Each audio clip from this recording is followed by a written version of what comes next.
Welcome to Show and Share by Trainers Warehouse. I'm Sue Landay, and I am joined by Dan Yeaman from Gameshow Pro. Dan and I have been working together, we figured, for over 2 decades. Um, we've represented his Gameshow Pro suite of products for many, many years and have worked together on integrating some of our Trainers Warehouse game show buzzers into his software.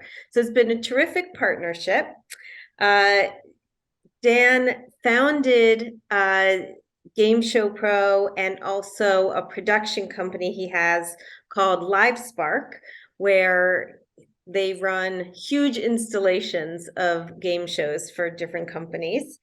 And he's also the author of I'll Take Learning for 500. So, Dan, welcome. Thanks for being here with us Hey, thanks. and for demonstrating how Game Show Pro and me first work together.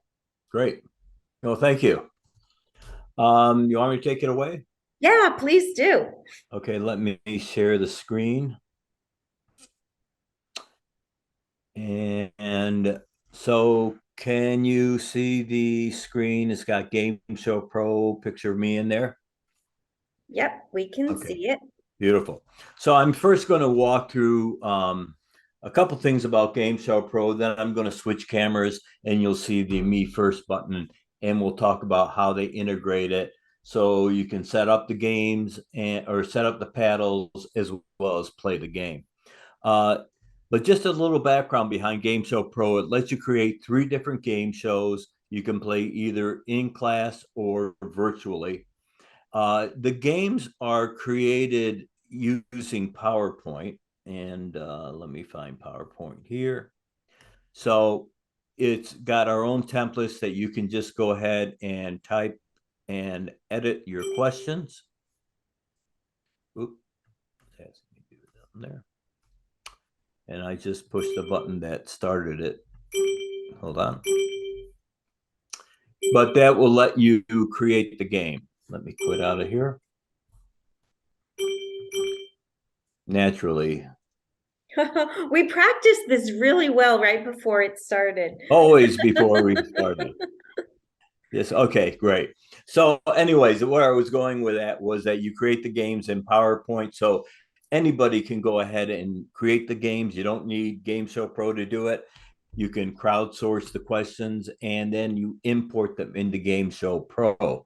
So I am going to switch screens to, or the video to the these Me First handset. And I'm going to walk you through here how to go ahead and create the games using the handset. But I'm going to start by opening up a game that I already created. We'll open this up. And this will be a categories game. And categories is our version of Jeopardy. And here you can see 25 questions here. You type in the categories, point values. I'll quickly just walk through this. We're going to have 3 teams, the cats, the dogs, and the lions. And we set it up so that when the cats ring in, you'll hear this, and the dogs, and the lions. So you can go ahead and integrate whatever sounds you want to represent your teams. It could be team names as well. And here is where we're going to set up what the ring in for the team. And for that, we're going to start by clicking on Me First, this little icon up here. And we're going to then register each of the keypads. Okay, and it says, welcome. This application will connect the Me First Game Show buzzers to Game Show Pro. You push continue. So what it's done now is it's searching to make sure that the whole system is running and that the facilitator pad is turned on, and which it is. So clicks next, and it goes press reset. And so I'll push reset here. And now all of the keypads are orange. Next. And what we're going to do is we're going to create a new buzzer order. So we're telling the Game Show Pro what signal each of these buzzers and it's registering it to a team. So we'll create a new buzzer order. It's going to ask how many buzzers are going to be used. We'll pick 3. And then And it it says, can go up to like 30. yeah, Or it can go up as and high as you want. so you may not want to have that many teams, but that way you can have multiple players on a single team if you register more buzzers. Exactly right. And I'll show you that in a second. Right. But for now, we're just going to register, assuming there's either 3 contestants or 3 teams. But it says press buzzer 1, and it found the buzzer and it put the number 1 to that. Now, by the way, you'll notice that we put labels on this. This is so that after you register the buttons, that you only have to do it once. You don't need to re-register them, and you'll know which team belongs to which buzzer. So then it says push reset, press buzzer 2, push reset, and then push buzzer 3, push reset. All buzzers are registered, and it's going to ask you to save this configuration, which I will do. And that's pretty much all you have to do. And the next time you launch Gameshow Pro and you set up Me First, all you have to do is find that configuration file and you're good to go. So, by the way, if you wanted to have like multiple players per team, you can do that and then give them individual numbers like this. So that if Hillary rings in, it will say Hillary and it will light up the dog's team scoreboard. Does that make sense? So fun. Yeah. Yeah. And you can have up to 5 teams or up to 20 players. Okay. And Well, it looked like when you were on your question setup that you could also change the size of the board, right? If you're just yes. kind of doing a quick session. Yeah. If you're doing session, you can do a 3x3 grid if you Okay, want to, or whatever. excellent. And let's go to next. This is where you set up the sounds that you may want to play outside of the questions, as well as the timers. The one thing that we're going to set up is we're going to have the read question timer, which is how much time people have to look at the question before they ring in. We'll set that for manual. And the reason why we do this, and we suggest this, is that Jeopardy is a kind of game that will favor the people who can read fast or can recall fast.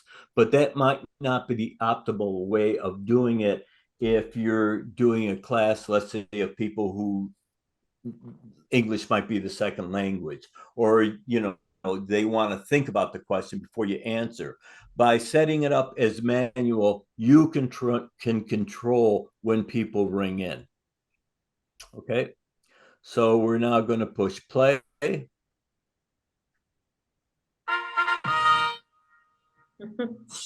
And we are going to play offline. Now, what's happening is on my screen, I've got 2 screens. I got the laptop that you're looking at, but on my big screen, I can see a logo.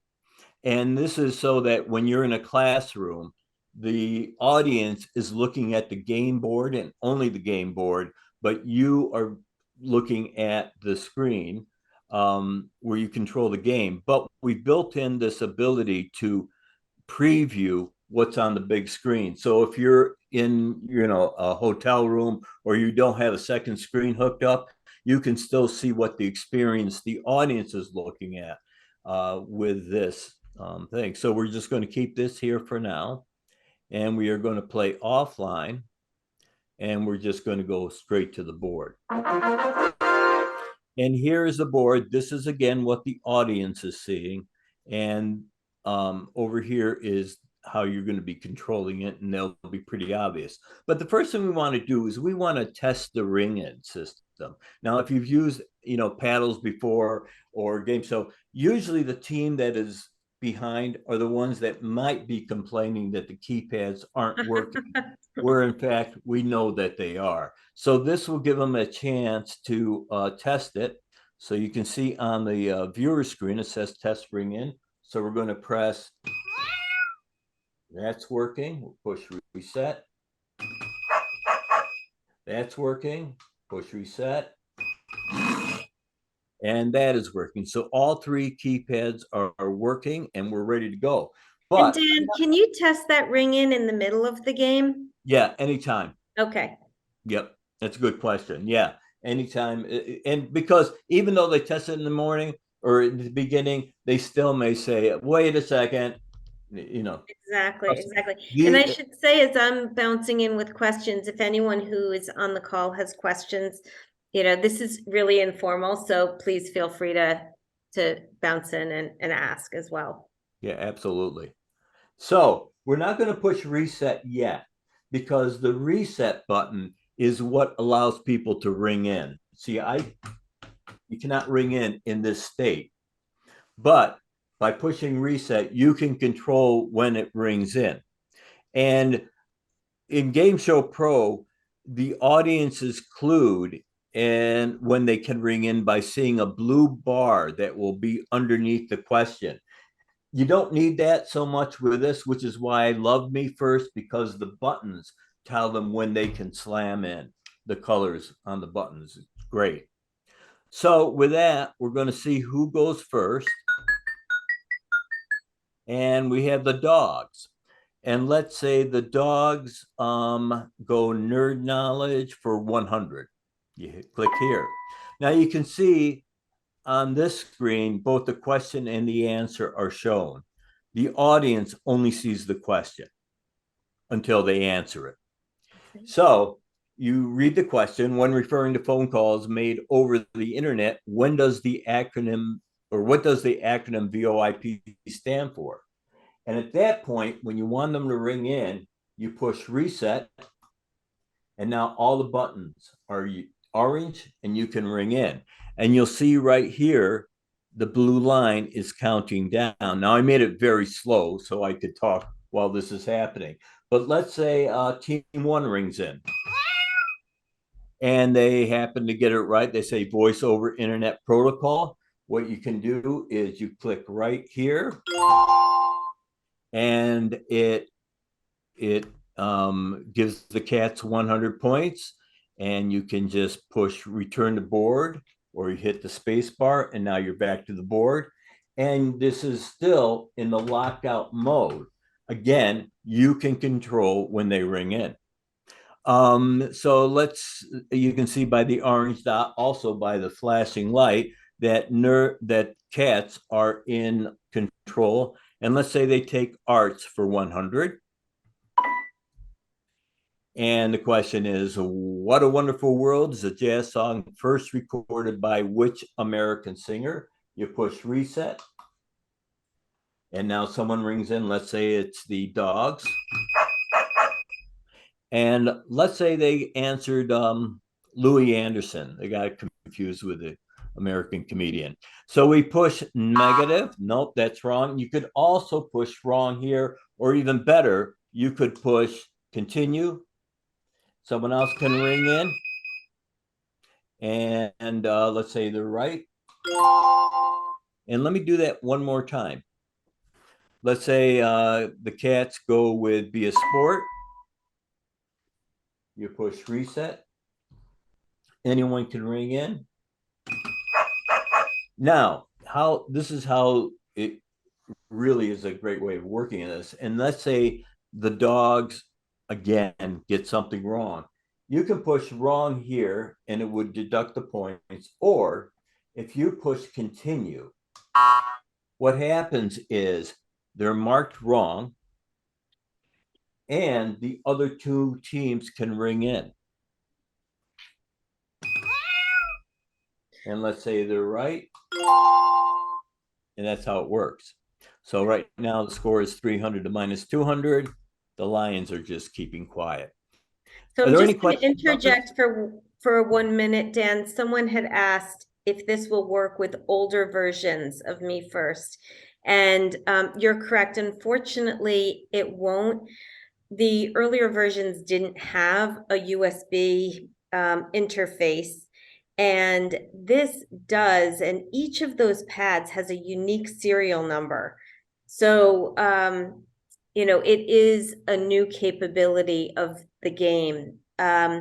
we, in certain instances, we may be able to swap them out if this is something that you're interested in, and give you a discount on a new version. But we could talk about that, you know, between us. But if that is something that you're interested in, we can do our best to help you out with that. Um, any other questions? Either put them in chat or just unmute yourself and let us know. Or if you've had any challenges, Dan's run so many games of this, different kinds of Jeopardy games. So if you have questions about how to facilitate it, you've got a great resource here as well.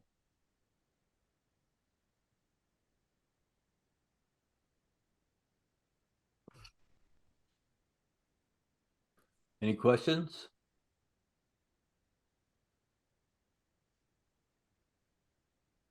Do you want to take us through like a final Jeopardy question in that case, or other tips to kind of optimize this experience, Dan? Yeah, there's a couple things. One is we've got a soundboard. And the soundboard lets us import whatever sounds, or lets you import whatever sounds you have. We also have a sample soundboard. But at any point during the game, you can launch the soundboard and either hold down the shift key and push one of these letters to play the corresponding sound, or just click on the sound. So if you wanted to open it that way, you could do it. Let's say somebody is complaining about how the questions are too hard or unfair. You can occasionally get that, and you want to have some fun. You can go, or if someone's, if someone happens to get something right after a losing streak. So the point is, you can also ask questions with sound clips. So if I've got clients who run a call center, they have people listening to a call before they go into the question. So you can do things like that. So I If you have want, another question for you. go ahead. Um, we've talked in the past about what a rich kind of learning experience it can be if you have different teams make up questions. And I recall you're saying that it's super easy to import questions into a game and to kind of set this up. Can you show us quickly how you could do that? Sure. Let me go to let me launch PowerPoint again.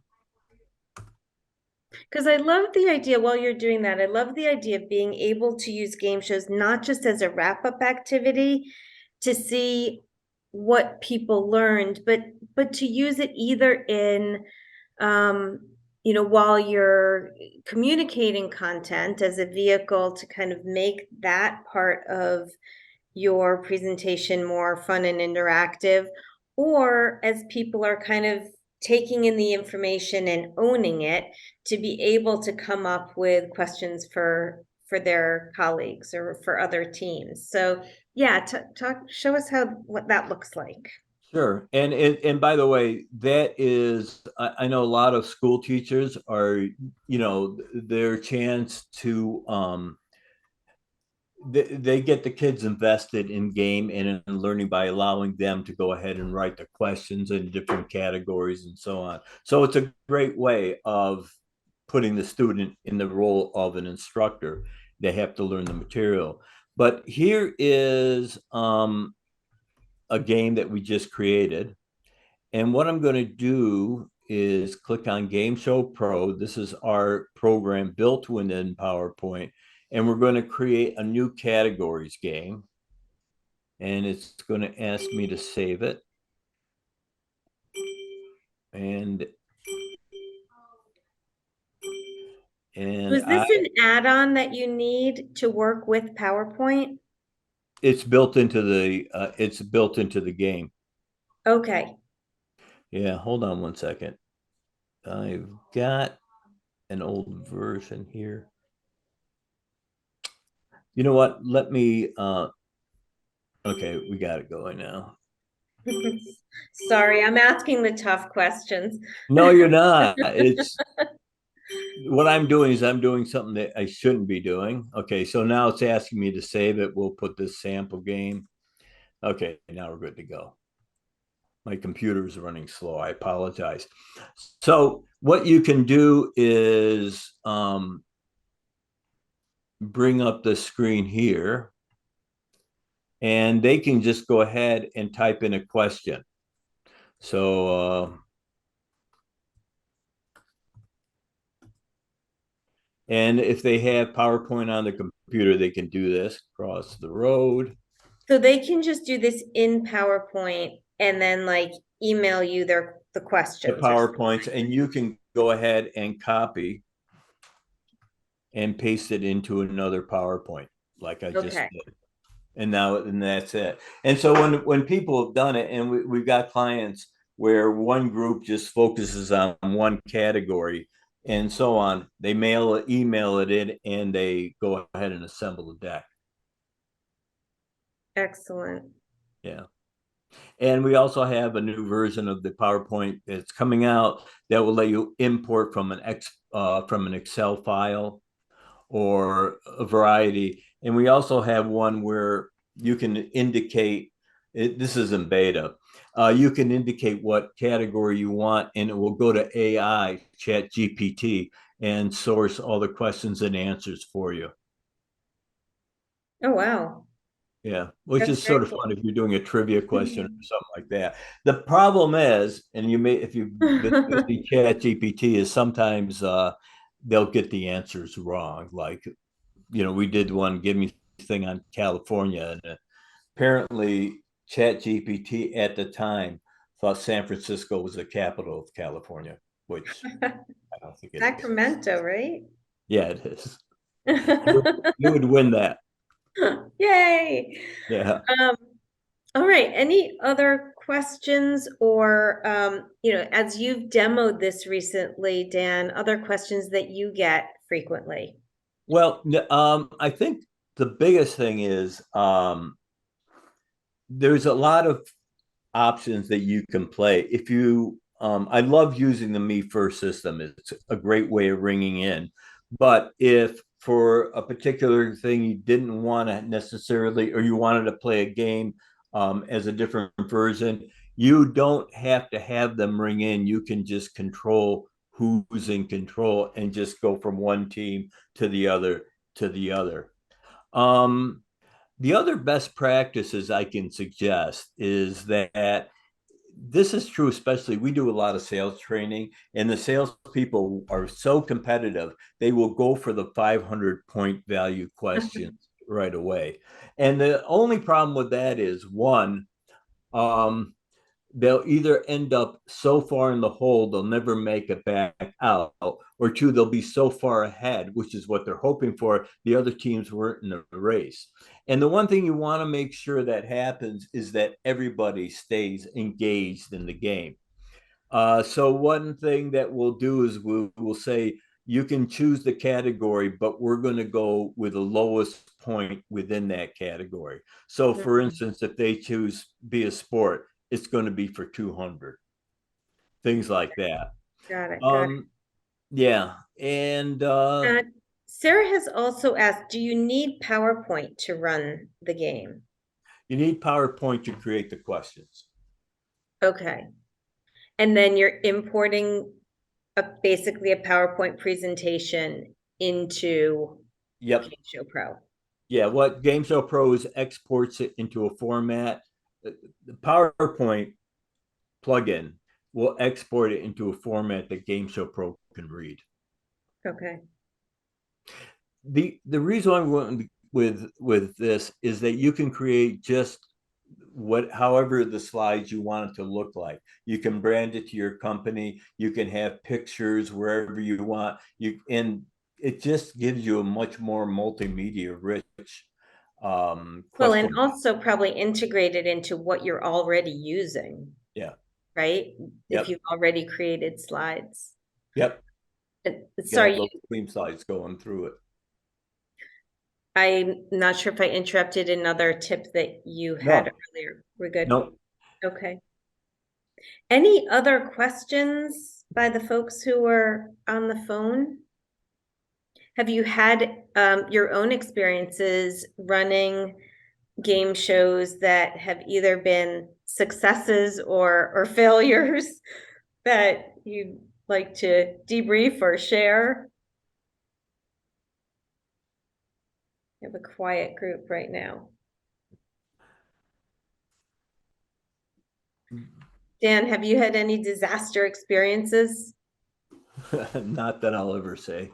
Um, Generally not. I'll tell you the biggest problem is when the trainers make the question so simple that it becomes a quick wash. You try and avoid that. You want them to be engaged, and difficulty can make it more engaged. A couple other things, and that is you can play this within a Zoom call or a Teams call and have people ring in using their phones. So that's one of the options. And we also have two other games.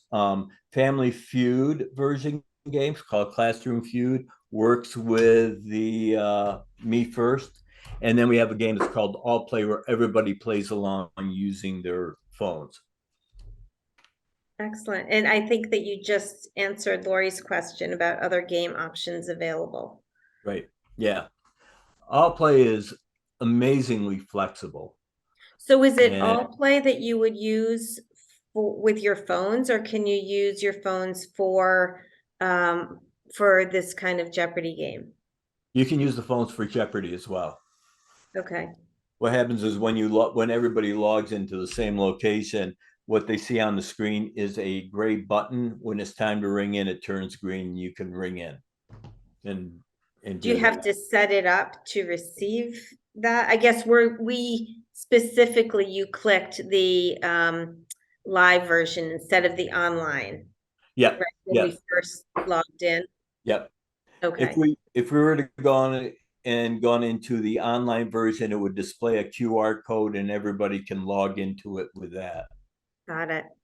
And we do, Dan has two games. He has the starter, Game Show Pro Starter Edition, which is just Jeopardy and it's just for live experiences. And then we have kind of the full deluxe package, which has the multiple games and can be used both online and live. And I know I have some Trainers Warehouse people, and Dan, if I got that wrong, please correct me. But does that That sound sounded right? right to me. Yeah. All right. All right. Well, And if there are no if anyone wants a demo, just let us know. We'll be happy to do a one-on-one demo with them. thank you. Thank you, Dan, and thank you everyone for participating. If you have any more questions, we're always here to answer them. And this has been super. Thank you, Dan. Thanks. Oops. Just gonna close the screen and all right. If there's anything else, please let us know.